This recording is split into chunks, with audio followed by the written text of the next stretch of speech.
Ásta. Nú voru það æfingaleikir. Sjaldséðir æfingaleikir hjá landsliðunum eða bara hjá kvennalandsliðinu. Já, langt sem við höfum tekið æfingaleiki, þannig að þetta verður bara spennandi. Er ekki gaman að koma svona saman, kannski beint keppnisleikur á dagskrá að það sé bara svona verið að stilla saman strengi?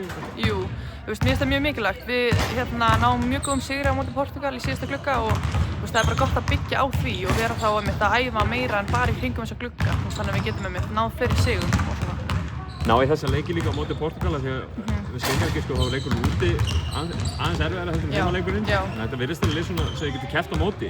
Já, bara klárlega sko. Mér finnst það bara, við erum búin að vera stígandi í liðinu og ég myndi segja, við erum búin að vera með 2 glugga með pakka og Danna og þjálfarteymið þannig að ég held að það sé bara allt á uppleið hjá okkur.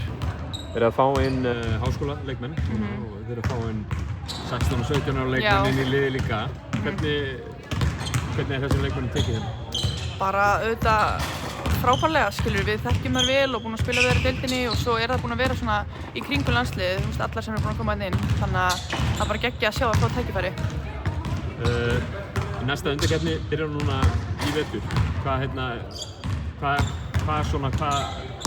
er að stefna á að byggja ofan á frá svo? Bara halda áfram að ná þessum sigrum finnst mér og mér finnst það bara mjög gerlegt, sérstaklega við þessi lið. Við endum alveg í rauninni, með þennan eina sigur á móti sterkum liðum sem bæði komist inn á Evrópumótið síðast. Og þetta er svona lið sem kannski hafa ekki komist inn sem við erum að spila á móti núna, þannig að ég býst ekki neinu öðru heldur en bara sigri frá okkur, sko.